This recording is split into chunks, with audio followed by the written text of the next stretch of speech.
Today, this candid conversation is really just for me. Oh, really? So I want to talk to you about this. There are things in all of our lives that just really annoy us. Certain things that just really grate on us. But there are better ways to handle them than I often do. So, when I learn a few things, I find out that I can handle this. And then I slide back into that pit of being so annoyed again. So I would love to hear, what are some of the things that really annoy you? What are some of the annoyances that you deal with? And how do you respond in a more positive way? Oh, Ginger, there's nothing that annoys me. I've overcome all. And see, I'm instantly annoyed now. Right, see, now you're annoyed that I'm not annoyed. Okay, well, we'll just have some fun with this. Probably the thing that annoys me the most is people who don't do what they say they're going to do and who don't communicate that they're not going to do it. I can't tell you how often, like at our house, we'll have a repairman that's supposed to be coming at a certain time to do something, and they don't show up, and they don't call. And here, you've stayed home. I mean, Right, you've rearranged your life. And today, that just happens way, way, way too often. And everybody's excuse is always, "Oh, I'm sorry, I got busy." Well, then you shouldn't be taking more business than what you can handle, and handle it with integrity. Right. And Integrity, that's the big word, right? Yeah, And right. like you said, just communicate it. Just give us a call and let us know. give me a call, let me know. Today I think greed really causes most people to take on more than what they can handle properly. And, we love our doctors, but thankfully I'm not dealing with anybody like that now, but in the past, there have been times when there was one doctor that I used to go to a long time ago, and it would be anywhere from 2 hours, 45 minutes was like a small wait. Why not leave a few minutes in between appointments, so if you go over a little bit, Yeah. it's like do unto others as you would have them do unto you. So let me ask you then, you're sitting in that waiting room and you are so annoyed because you've been there over 2 hours. Right. And it is going to happen. Right. It is going to happen. So how do you handle that annoyance in a better way and get through it? Well, I usually have to repent after I've not That's handled valid, it good. yeah. And really the answer, I think, comes down to I'm just going to have to get a different provider. I'm not going to make a choice at that I'm not point. going to keep dealing with this. And I've kind of come to that point with business people. It's like, if that's the way you do business, then I don't want to do that, because I'm just inviting the devil to aggravate me all the time. Now, obviously, if somebody can't help it, then we need to be gracious and we need to walk in the fruit of the Spirit, and we always need to walk in the fruit of the Spirit. But, walking in the fruit of the Spirit doesn't mean you let people take advantage of you all the time. And, of course, I am a communicator, and so usually if we're strong in an area, it really frustrates us if somebody else is weak in that area. So I have to keep that in mind. I'm a bottom line person. So it's like, if I ask you a question, please give me the answer the shortest way you can. I only want to know the bottom line. Did you get it fixed? Not, how you fixed it and, where you had to go to fix it.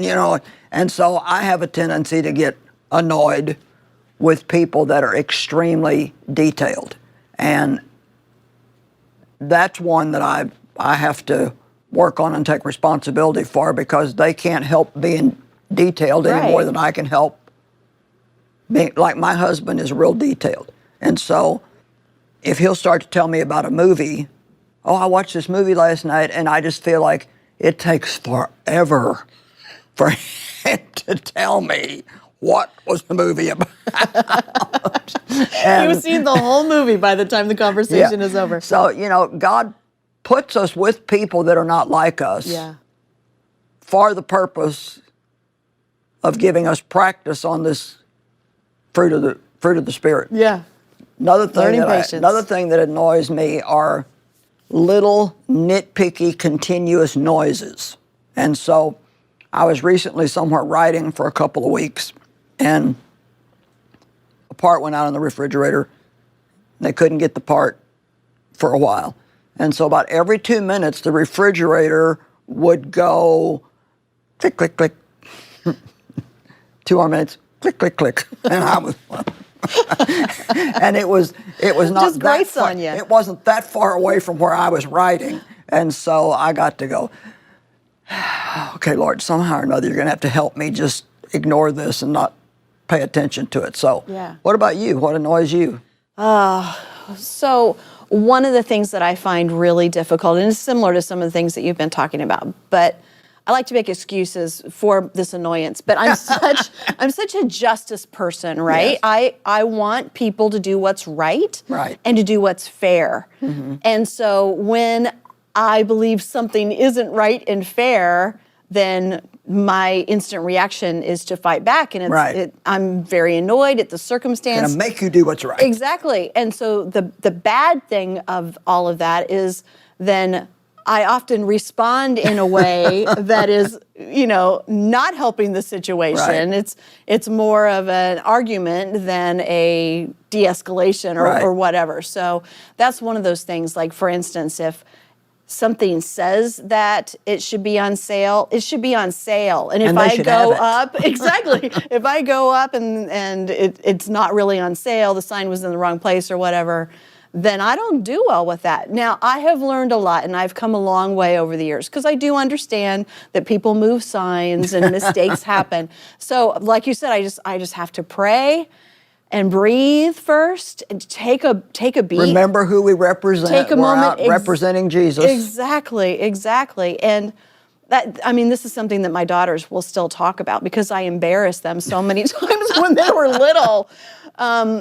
So I really am over that. I'm so much better with that. But there are still those things when something's not right, when someone doesn't treat someone else the way that they should, when someone doesn't follow certain things that should be done. I have a daughter that's one of those justice people, and she's like, she wants everything to be fair. Right. And it's just not. It just isn't. I mean, it just isn't. That's so you just have all to there let is that to go. it. And God is a God of justice, and so He wants us to turn those things over to Him, and then He makes wrong things right. Yeah.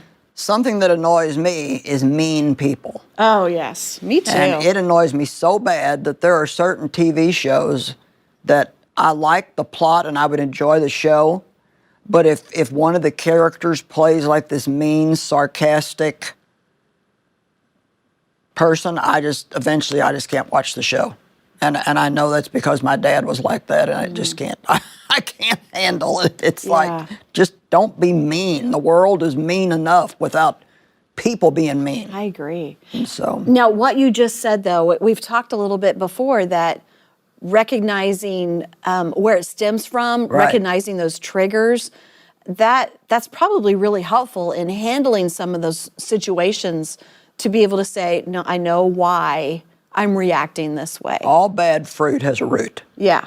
And if you can find the root, it can help you deal with the problem. But some of these things that we're talking about, it's like, it's not right. It's not right for people to not show up for appointments. It's not right for them not to communicate.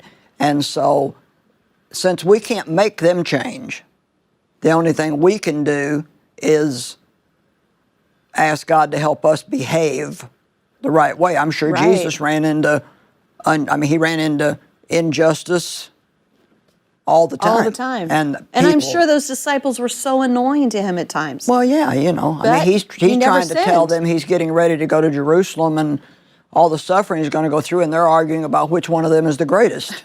And so, when you see, the patience that he had with them. So we do have to understand. And then, there's the factor, too, if you're a Christian, and, like you and I, we've been Christians for a long time. We've been in the Word for a long time. And so, we may be able to handle ourselves differently than maybe somebody who's only been saved for a week. And so we have to have understanding of where people are coming from and you know, where they're at. And so Show a really, little mercy and grace. and I guess the bottom line we have to admit is no matter what somebody does, it doesn't give us a right to do the wrong thing. Two wrongs never make a right. Yeah. So God always expects us to, what does he say, love your enemies, pray for those who mistreat you and treat you unjustly. And so, but we all do have things that annoy us. And so there you have it. You have my I appreciate it. open conversation about what annoys me. I love it. And I'll actually take all the help I can get, because you're right. It can be as big as someone mistreating someone else, or as small as a reoccurring noise that we Right. cannot get away from. But how we react to it is up to us. But I will say this, there's not nearly as many things that annoy me as there used to be. So, So that's thank very God promising. I'm not where I Yeah. need to be, but I'm not where I used to be. I'm making progress. Thank you, Joyce. I appreciate it.